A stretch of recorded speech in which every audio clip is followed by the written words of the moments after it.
Hi everybody, my name is Ankur Goyal. Welcome to Chemistry Zone Digital and you are at the right place if you really want to unlock your brain with the key to success in chemistry. Students, जैसा कि आप मेरे पीछे देख सकते हैं board पे, this is lecture number 2 of chemical kinetics. इससे पहले lecture number 1 में मैं आपको ये बता चुका था ऑलरेडी कि chemical kinetics में हमें किस बारे में पढ़ना है. What are we actually supposed to study about in this topic chemical kinetics?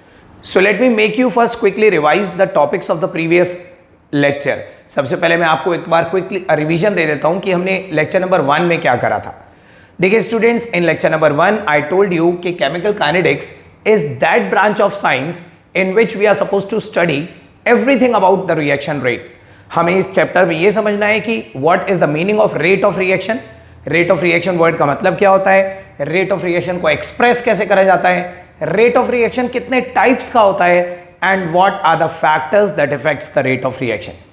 तो प्रीवियस सेशन में हम लोग ये ऑलरेडी डिस्कस कर चुके थे कि rate of reaction implies the change in concentration of either reactant or product with respect to the time taken for that change. मैंने आपको ये बताया था कि अगर कोई रिएक्शन है A gives B और इस रिएक्शन का रेट हमें एस्टिमेट करना है तो इस रिएक्शन का रेट हम रिएक्टेंट की हेल्प से भी एस्टिमेट कर सकते हैं और प्रोडक्ट की हेल्प से भी एस्टिमेट कर सकते हैं. बिकॉज याद रखिए स्टूडेंट, रेट का मतलब होता है the change in concentration, change in concentration upon time taken for that change.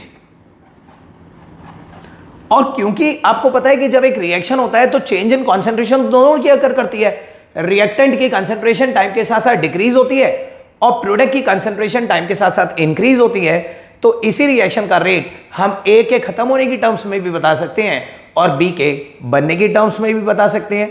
तो आई टोल्ड यू कि इस रिएक्शन के रेट एक्सप्रेशन हम दो तरह से लिख सकते हैं. Rate in terms of A can be expressed as minus delta of A by delta T and rate in terms of B can be expressed as plus delta of B by delta T. This is delta B. तो ये आप लोगों को याद होगा, previous lecture में हम already discuss कर चुके हैं कि डेल्टा मतलब चेंज, स्क्वायर ब्रैकेट मतलब concentration, so this becomes the change in concentration upon time taken for that change. और जब भी आप ये चेंज रिएक्टेंट्स का स्पेसिफाई करेंगे तो नेगेटिव साइन जरूर लगाया जाएगा, बिकॉज नेगेटिव साइन इंडिकेट करता है कि कंसेंट्रेशन ऑफ रिएक्टेंट टाइम के साथ साथ डिक्रीज होती है. और जब आप change in concentration of product की टर्म्स में रेट स्पेसिफाई करेंगे तो पॉजिटिव साइन लगाएंगे क्योंकि प्रोडक्ट की कंसेंट्रेशन टाइम के साथ साथ इंक्रीज होती है. तो स्टूडेंट्स, एक तो हमने ये पढ़ा था प्रीवियस लेक्चर में कि किसी भी रिएक्शन का रेट रिएक्टेंट के कंज्यूम होने के और प्रोडक्ट के प्रोड्यूस होने की टर्म्स में आइदर वे एक्सप्रेस करा जा सकता है. और दूसरा मैंने आपको ये भी बताया था कि अगर ये एक्सप्रेशन भी रेट ऑफ रिएक्शन है और ये एक्सप्रेशन भी रेट ऑफ रिएक्शन है तो क्या इन दोनों का मैग्नीट्यूड बराबर होगा और हम इन दोनों को इक्वेट कर सकते हैं. और क्या हर रिएक्शन में ऐसा कर सकते हैं? इज इट पॉसिबल कि हर रिएक्शन में जिस रेट से रिएक्टेंट खत्म हो रहा है उसी रेट से प्रोडक्ट बन भी रहा हो? तो if you remember, I told you कि ऐसा हो भी सकता है और नहीं भी हो सकता. Rate of decrease of reactant may और may not be equal to the rate of increase of product. It actually depends upon the coefficients of the reactant and product in the balance chemical equation. अगर इस type की equation दे रखी है, जैसे मैंने आपको board पे दे रखी है 1a gives 1b, तो इस इक्वेशन को देख के क्लियरली पता चल रहा है कि जितनी देर में a के खत्म होता है उतनी देर में एक भी बनता भी है. तो a के खत्म होने का रेट और b के बनने का रेट बराबर हुआ, तो इसमें हम a के रेट को और b के रेट को डायरेक्टली इक्वेट कर सकते हैं, इनका मैग्नीट्यूड बराबर भी आएगा. लेकिन अगर रिएक्शन की बैलेंसिंग कुछ इस तरह से हो 1a gives 2b, तो ऑब्वियसली इसमें कोएफिशिएंट्स को देख के हमें समझ में आ रहा है कि जितनी देर में a के खत्म होता है उतनी देर में 2b बन जाते हैं. ध्यान से देखिए, a एक ही खत्म हुआ है, b 2 बन गए. इट इंप्लाइज b के बनने का रेट ट्वाइस है, b डबल रेट से बन रहा है. तो ऐसे केस में b के रेट को a के रेट के डायरेक्टली इक्वेट नहीं करा जा सकता क्योंकि हमें पता है कि b ट्वाइस रेट से बन रहा है. तो b के रेट को अगर हम 2 से डिवाइड कर दें तो वो a के रेट के इक्वेट करा जा सकता है. तो याद रखिए स्टूडेंट्स, जब तक आप इंडिविजुअली किसी भी एक रिएक्टेंट या एक प्रोडक्ट की टर्म्स में रेट स्पेसिफाई कर रहे हैं तब तक तो उनके कोएफिशिएंट्स को कंसिडरेशन में नहीं लेंगे. इवन इन दिस रिएक्शन अगर कोई आपसे पूछता है कि बी के बनने का रेट क्या है तो आप यही लिखेंगे, अभी आप 2 कंसिडर नहीं करेंगे. लेकिन जब आप बी के रेट को ए के रेट के इक्वेट करना चाहते हैं तो आप बी के रेट को 2 से डिवाइड करेंगे। तो किसी भी रिएक्शन में वेरियस रिएक्टेंट और प्रोडक्ट के रेट को जब इक्वेट करते हैं ना, तो हर स्पीशीज को अपने अपने कोएफिशिएंट से डिवाइड करते हैं ताकि वो सबसे छोटे वाले के बराबर हो जाए। छोटा वाला इन द सेंस कि ताकि हम बी के रेट को 2 से डिवाइड क्यों करेंगे, ताकि वो ए के रेट के बराबर हो जाए। क्यों? और हम ए के रेट के इक्वेट क्यों करना चाहते हैं? क्योंकि ए सबसे स्लो पेस पे चेंज अंडरगो कर रहा है, और जो भी रिएक्टेंट या प्रोडक्ट सबसे स्लो पेस पे चेंज अंडरगो करता है, rate of overall reaction actually उसी से कंट्रोल होता है, उसी पे डिपेंड करता है। तो ये सब हम लोगों ने प्रीवियस लेक्चर में डिस्कस कर लिया था। आज के इस लेक्चर नंबर 2 में हम एक बहुत इंपॉर्टेंट फैक्टर डिस्कस करेंगे कि how many types of rate are there. ये जो रेट ऑफ रिएक्शन है ये फर्दर कितने टाइप्स के होते हैं। तो एक हेडिंग डालिए students, types of rate.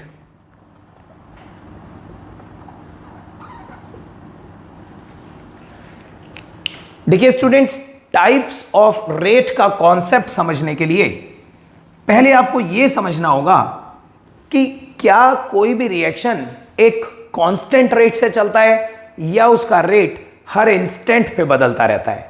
Generally क्या होता है, अगर मान लीजिए कोई रिएक्शन है A गिव्स B और वो 1 घंटे तक चलता है, तो क्या 1 घंटे तक एक कांस्टेंट रेट से चल रहा होगा? रिएक्शन जब हमने स्टार्ट करा था तब भी उस रेट से हुआ था, रिएक्शन होने के 10 मिनट बाद भी सेम रेट होगा, 20 मिनट बाद भी सेम रेट होगा और 1 घंटे बाद भी सेम रेट होगा। तो पहले तो हमें ये फाइंड आउट करना है, ये पता लगाना है कि क्या कोई रिएक्शन एक कांस्टेंट रेट से चलता है या रिएक्शन का रेट वेरी करता रहता है। और अगर आप में से कुछ स्टूडेंट्स को लगता है कि रिएक्शन का रेट तो वेरी करता रहता है, तो वेरी भी कैसे करता है? क्या टाइम के साथ साथ डिक्रीज होता है या टाइम के साथ साथ इंक्रीज होता है, या कभी डिक्रीज कभी इंक्रीज हो जाता है, वेरिंग फ्लक्चुएशंस आती हैं, या आपको लगता है कि डिक्रीज भी हो सकता है, इंक्रीज भी हो सकता है? It will actually depends upon the nature of reaction. तो हमें ये फाइंड आउट करना है कि what kind of variations are exhibited during the occurrence of the rate of reaction. जब एक रिएक्शन होता है तो एक कांस्टेंट रेट से होता है या एक डिफरेंट पेस अटेन करता रहता है। तो देखिए स्टूडेंट, सबसे पहले तो मैं आपको बता दूं कि जनरली कोई भी रिएक्शन एक कांस्टेंट रेट से नहीं चलता।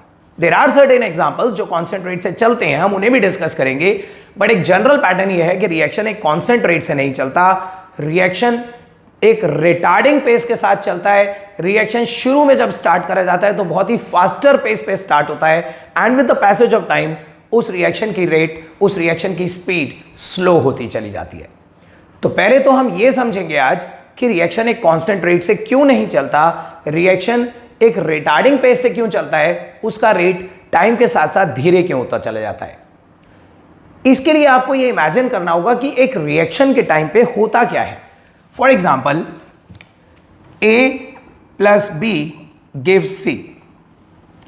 देखिए बच्चों, ये जरूर याद रखिएगा कि किसी भी रिएक्शन में for the formation of product the collision between the reactant are extremely necessary. ये तो आपको मानना पड़ेगा कि किसी भी रिएक्शन में प्रोडक्ट तभी बनता है जब रिएक्टेंट एक दूसरे के पास आते हैं, एक दूसरे से इंटरैक्ट करने के लिए एक दूसरे से टकराते हैं। फॉर एग्जाम्पल, मेरे हाथ में ये एक पेन है और ये पूरा पेन इन 2 रिएक्टेंट से बना हुआ है, ये पेन और ये कैप। और अगर मैं चाहता हूं कि इन दोनों रिएक्टेंट के कॉम्बिनेशन से पूरा प्रोडक्ट बन जाए, ये पेन बन जाए, तो ऑब्वियस सी बात है ना कि इस पेन और इस कैप को एक दूसरे के पास लाना पड़ेगा, इन्हें कोलाइड करना पड़ेगा एक दूसरे से। जब तक रिएक्टेंट एक दूसरे के पास नहीं आएंगे, एक दूसरे से टकराएंगे नहीं, तब तक तो प्रोडक्ट नहीं बन सकता ना। तो for the formation of product the collision between the reactant are extremely necessary. आप ये मानते हैं कि प्रोडक्ट बनाने के लिए रिएक्टेंट का टकराना बहुत जरूरी है। और अगर आप ये मानते हैं कि प्रोडक्ट तभी बनेगा जब रिएक्टेंट टकराएंगे, रिएक्टेंट कोलाइड करेंगे, तो फिर तो आप ये भी जरूर मानेंगे ना कि प्रोडक्ट कितना जल्दी जल्दी बनेगा, ये इस बात पे डिपेंड करेगा कि रिएक्टेंट कितना जल्दी जल्दी टकरा रहे हैं। रिएक्टेंट जितना जल्दी जल्दी एक दूसरे से कोलाइड करेंगे, प्रोडक्ट भी उतना जल्दी जल्दी बनता चला जाएगा। और रिएक्टेंट जल्दी जल्दी कब कोलाइड करेंगे? रिएक्टेंट जल्दी जल्दी तब कोलाइड करेंगे जब रिएक्टेंट की कंसंट्रेशन बीकर के अंदर ज्यादा होगी, ज्यादा मोल पर लीटर होंगे दोनों के। मान लीजिए मैं बोल रहा हूं एक बार 5 मोल पर लीटर, तो इसका मतलब है कि मैंने 1 लीटर में 5 मोल ले रखे हैं। और एक बार मैं बोल रहा हूं 10 मोल पर लीटर, तो मैंने 1 लीटर में 10 मोल ले रखे हैं। तो ऑब्वियस सी बात है कि जब मैंने 1 लीटर में 10 मोल ले रखे हैं, तो 1 लीटर में उन 10 मोल की क्राउडिंग ज्यादा होगी एज कम्पेयर टू 5 मोल्स, और 10 मोल ज्यादा क्राउडिंग कॉज करेंगे, तो फिर वो टकराएंगे भी ज्यादा। तो ये याद रखिएगा, स्टार्टिंग में ध्यान से सुनना स्टूडेंट्स, स्टार्टिंग में एट टाइम t = 0, जब आपने रिएक्शन जस्ट स्टार्ट ही करा होता है, अभी आपने रिएक्शन बस इनिशिएट करा है, तो उस वक्त आप रिएक्टेंट की कंसंट्रेशन मैक्सिमम लेकर चलते हो। स्टार्टिंग में at time t is equal to 0 हमारे पास 100% रिएक्टेंट होते हैं, अभी तो प्रोडक्ट बना ही नहीं है। और अगर 100% रिएक्टेंट होते हैं, रिएक्टेंट की कंसंट्रेशन मैक्सिमम होती है, तो रिएक्टेंट के बीच में कोलिजन्स भी जल्दी जल्दी होंगे, और कोलिजन जल्दी जल्दी होंगे तो प्रोडक्ट भी जल्दी जल्दी बनेगा। तो स्टार्टिंग में रेट ऑफ रिएक्शन फास्ट होगा, लेकिन आप इमेजिन करो जैसे जैसे टाइम बीतता जाएगा, जैसे जैसे रिएक्शन आगे प्रोसीड करता जाएगा, कंसंट्रेशन ऑफ रिएक्टेंट कम होती जाएगी। और अगर कंसंट्रेशन ऑफ रिएक्टेंट कम होती गई तो उनके बीच के कोलिजन्स भी कम होते जाएंगे, और कोलिजन्स कम होते गए तो प्रोडक्ट के बनने की स्पीड भी स्लो होती चली जाएगी। तो दैट्स वाई कोई भी रिएक्शन जनरली एक कांस्टेंट पेस से नहीं चलता। रिएक्शन शुरू में बहुत फास्ट पेस पे अकर करते हैं, क्योंकि शुरू में कंसंट्रेशन ऑफ रिएक्टेंट हमारे पास मैक्सिमम होता है, तो उनके बीच में कोलिजन भी ज्यादा होते हैं। लेकिन with the passage of time जैसे जैसे concentration of reactant used up होती जाती है, उनके बीच में होने वाले कोलिजन्स भी कम होते जाते हैं, इसलिए रिएक्शन का रेट भी स्लो होता चला जाता है। तो आई होप आप लोग ये तो समझ गए कि रिएक्शन जनरली एक कांस्टेंट पेस से नहीं चलता। रिएक्शन जनरली ज्यादातर एक रिटार्डिंग पेस के साथ चलते हैं। शुरू में रेट ऑफ रिएक्शन फास्ट होते हैं, और with the passage of time rate of reaction slow होता चला जाता है। तो अब क्वेश्चन ये राइज होता है कि अगर रिएक्शन एक कांस्टेंट रेट से नहीं चलते, रिएक्शन डिफरेंट टाइम पे डिफरेंट रेट अटेन करते रहते हैं, जनरली उनका रेट टाइम के साथ साथ डिक्रीज होता रहता है, तो फिर मान लीजिए इस रिएक्शन में A की टर्म्स में हमने रेट लिखा था, rate in terms of A was minus delta of A by delta T। तो ये हमने कौन सा वाला रेट लिखा था? क्या ये हमने स्टार्टिंग वाला लिखा था टाइम t इक्वल टू 0, या रिएक्शन के एंड वाला लिखा था जब रिएक्शन बिल्कुल खत्म होने वाला था, या 15 मिनट बाद वाला लिखा था, या 20 मिनट बाद वाला लिखा था? ये हमने कौन सा रेट लिखा था? क्योंकि रेट तो हम बोल रहे हैं ना अलग अलग होगा हर टाइम पे, तो फिर ये कौन सा रेट है? तो याद रखिएगा ये एवरेज रेट है। देखिए आई होप आप इस कॉन्सेप्ट को समझ गए होंगे कि क्योंकि कोई भी रिएक्शन एक कांस्टेंट पेस से नहीं चलता, रिएक्शन डिफरेंट पेस अटेन करता रहता है, डिफरेंट स्पीड अटेन करता रहता है डिफरेंट टाइम पे, इसलिए रिएक्शन के दो तरह के रेट डिफाइन करे गए हैं। Reaction rate are of two types, और वो दो टाइप्स होते हैं average rate and instantaneous rate. एक होता है average rate of reaction, average rate of reaction, और दूसरा होता है इंस्टेंटेनियस रेट ऑफ रिएक्शन। तो सबसे पहले फाइंड आउट करते हैं कि what is the difference between these two type of rates and how to express these two type of rates in terms of expressions. देखिए मान लीजिए A गिव्स B, ये रिएक्शन है और इस रिएक्शन का एक एवरेज रेट निकालना है। मान लीजिए रिएक्शन 1 घंटे तक चलता है, it takes 1 hour to complete the reaction. और जब रिएक्शन पूरा हो गया तो मैंने आपसे पूछा कि ऑन एन एवरेज रिएक्शन किस रेट से हुआ, what was the average rate of reaction. तो एवरेज रेट कैसे निकालते होंगे? हम रिएक्शन के स्टार्टिंग वाला रेट निकाल लेंगे, फिर 10 मिनट्स बाद वाला रेट निकाल लेंगे, फिर 15 मिनट्स बाद वाला रेट निकाल लेंगे, फिर 20 मिनट्स बाद वाला रेट निकाल लेंगे। ऐसे 5-5, 10-10 मिनट के इंटरवल्स पे एंड तक बहुत सारे रेट निकालेंगे, जिन्हें बोलेंगे इंस्टेंटेनियस रेट। अलग अलग इंस्टेंट्स पे रेट निकाल लेंगे, और फिर उन वेरियस इंस्टेंटेनियस रेट का एक मीन निकाल लेंगे, एक एवरेज निकाल लेंगे। हम कहेंगे रिएक्शन ऑन एन एवरेज इस रेट से हुआ। तो कभी भी एवरेज तभी निकाला जाता है जब आप अलग अलग इंस्टेंट्स पे मेजरमेंट करें, उन सबका मीन निकाल लें। तो एवरेज रेट को हम सिंपली डिफाइन कर सकते हैं, it is the mean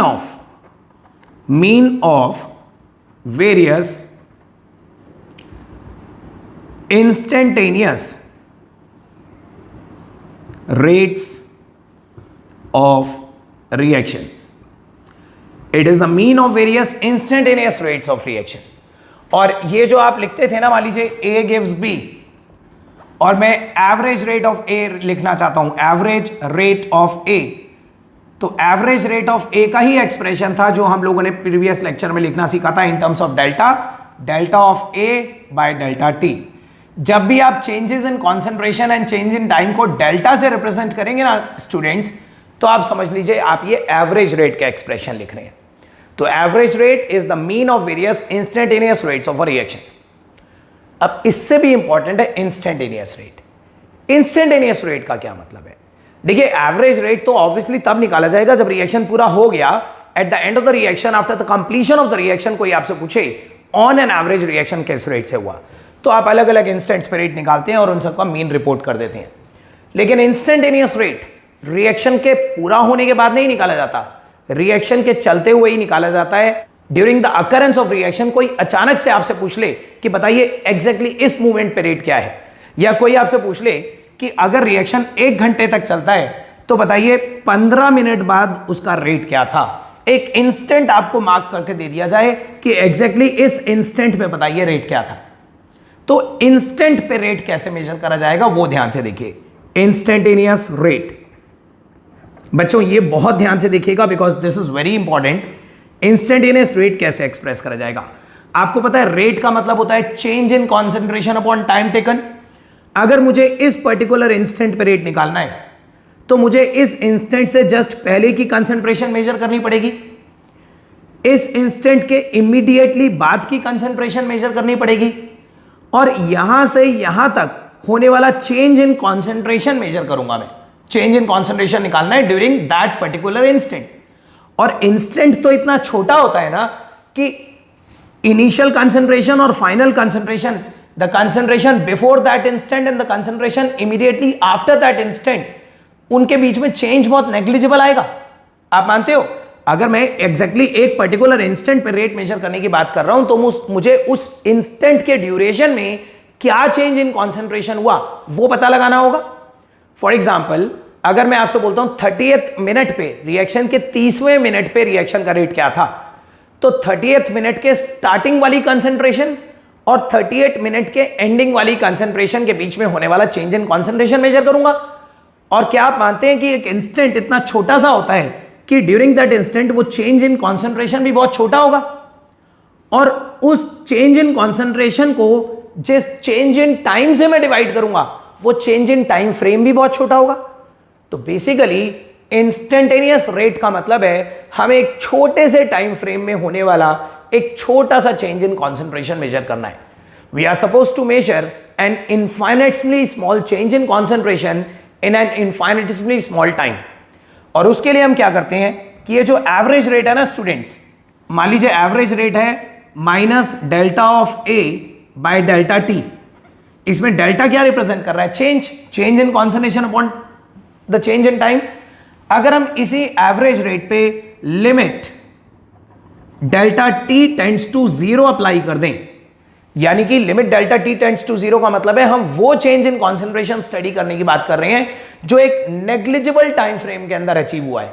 delta t tends to 0 का मतलब है delta t is very negligible, it tends to 0। तो जैसे ही आप एवरेज रेट पे limit delta t tends to 0 apply करते हो ना, तो it becomes minus d a by d t. ये एक्सप्रेशन आ गया इंस्टेंटेनियस रेट का। तो this is the difference between the average rate and the instantaneous rate. Average rate of any reaction is expressed in terms of delta and the instantaneous rate of any reaction is expressed in terms of D। और याद रखिएगा बच्चों, delta और D दोनों ही changes को represent करते हैं, but delta actually represents a wider change, a bigger change, while D represents an infinitely small change। तो आई होप आप सब लोगों को ये क्लियर हो गया कि रेट ऑफ रिएक्शन दो टाइप का होता है, the average rate and the instantaneous rate. And आपको यह भी क्लियर हो गया कि हमने दो टाइप के रेट क्यों बनाए, why not only one particular type of rate, एक सिंगल टाइप के रेट की हम बात क्यों नहीं कर रहे? क्योंकि रिएक्शन जनरली एक कांस्टेंट रेट से नहीं चलता, रिएक्शन रिटार्डिंग पेस के साथ चलता है। ज्यादातर रिएक्शन शुरू में तेज होते हैं और टाइम के साथ साथ धीरे होते जाते हैं।